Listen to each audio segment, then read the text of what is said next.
क्या आपने कभी सोचा है कि भारत का इतिहास जितना आप जानते हैं उससे कहीं ज्यादा गहरा और रहस्यमय है? आज मैं आपको कुछ ऐसे तथ्यों से रूबरू कराने जा रही हूँ जिन्हें इतिहास की किताबों ने छुपा दिया। तैयार हैं इस अद्भुत सफर के लिए? क्या आप जानते हैं कि हड़प्पा सभ्यता के लोग पहले से ही पाइथागोरस प्रमेय का उपयोग करते थे? यह प्रमेय, जिसे पश्चिमी दुनिया ने बहुत बाद में खोजा, हड़प्पा के वास्तुशास्त्र में पाया गया है। उनका गणित इतना उन्नत था कि आज भी कई संरचनाएं वैज्ञानिकों को चौंकाती हैं। क्या आप जानते हैं कि कांचीपुरम का वरदराजा पेरुमल मंदिर एक फ्लोटिंग पिलर का घर है? इस मंदिर में एक खंभा ऐसा है जो जमीन को बिल्कुल नहीं छूता। यह तकनीक और वास्तुकला का एक ऐसा नमूना है जिसे समझना आज भी वैज्ञानिकों के लिए चुनौती है। एलोरा की गुफाएं, खासकर कैलाश मंदिर, को एक ही चट्टान को काटकर बनाया गया था।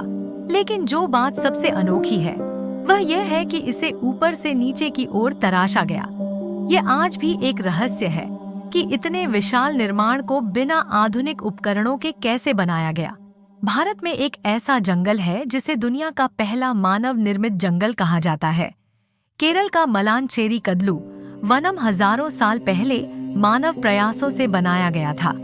यह दिखाता है कि पर्यावरण संरक्षण का विचार भारतीय संस्कृति में कितना गहराई से जुड़ा हुआ है। प्राचीन भारत में महिलाओं को खगोल शास्त्र और गणित का ज्ञान था।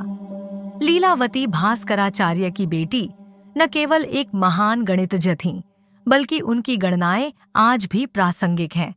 ये तथ्य इतिहास की किताबों में कहीं खो गए। भीमबेटका की गुफाएं सिर्फ प्राचीन चित्रों का संग्रह नहीं है। इन दीवारों पर ऐसे चित्र हैं जो आज के विज्ञान को चुनौती देते हैं। यहाँ पर ऐसे उपकरण और वाहन दिखाए गए हैं जो विज्ञान फिक्शन जैसे लगते हैं। क्या हमारे पूर्वजों को किसी अज्ञात तकनीक का ज्ञान था? क्या आप जानते हैं कि दिल्ली का लोहे का खंभा 1600 साल से भी पुराना है और इसे कभी जंग नहीं लगता? वैज्ञानिक आज तक हैरान हैं कि उस समय बिना आधुनिक तकनीक के ऐसा धातु कैसे बनाया गया। ये खंभा गुप्त काल की धातु विज्ञान की अद्भुत कहानी कहता है। आज हम प्लास्टिक सर्जरी को आधुनिक विज्ञान का हिस्सा मानते हैं, लेकिन सुश्रुत ने 2600 साल पहले ही जटिल शल्य चिकित्सा करके यह दिखा दिया था कि भारत विज्ञान में कितना आगे था। उनका ग्रंथ सुश्रुत संहिता आज भी चिकित्सा जगत में अद्वितीय है। गुजरात के समुद्र में स्थित द्वारका नगरी को आप भगवान कृष्ण की नगरी के रूप में जानते होंगे, लेकिन क्या आप जानते हैं कि यह नगरी समुद्र के भीतर मिली है और यह 9000 साल पुरानी मानी जाती है?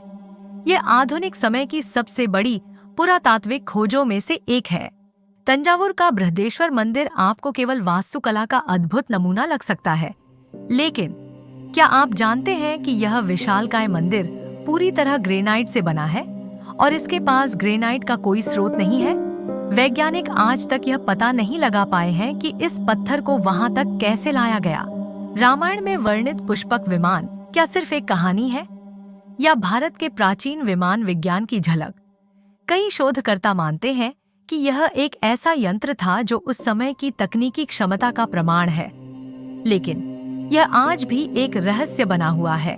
दिल्ली का जंतर मंत्र खगोल शास्त्र का एक अद्भुत नमूना है, लेकिन क्या आपको पता है कि इसमें ऐसी गणनाएं छिपी हैं जो ग्रहण और ग्रहों की स्थिति का सटीक अनुमान लगाती थीं?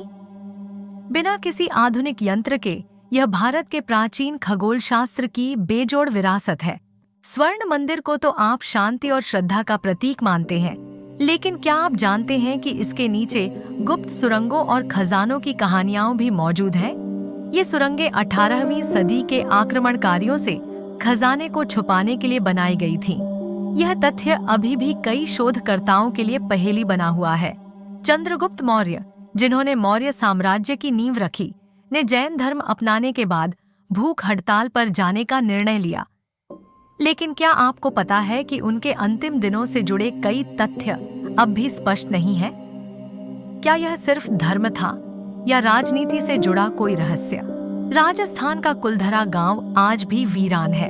कहा जाता है कि एक रात में पूरे गांव ने इसे छोड़ दिया और आज तक कोई नहीं जानता क्यों। इस जगह को श्रापित माना जाता है और यहाँ आज भी अजीब घटनाएं महसूस की जाती हैं। क्या आप जानते हैं कि प्राचीन मंदिरों में यंत्र पुरुष नामक रोबोटिक पुजारी का उल्लेख मिलता है? ये पुजारी घड़ी की तरह चलते थे और पूजा अर्चना में सहायक होते थे। तांत्रिक ग्रंथों में इन यंत्र पुरुषों का उल्लेख आज भी मिलता है।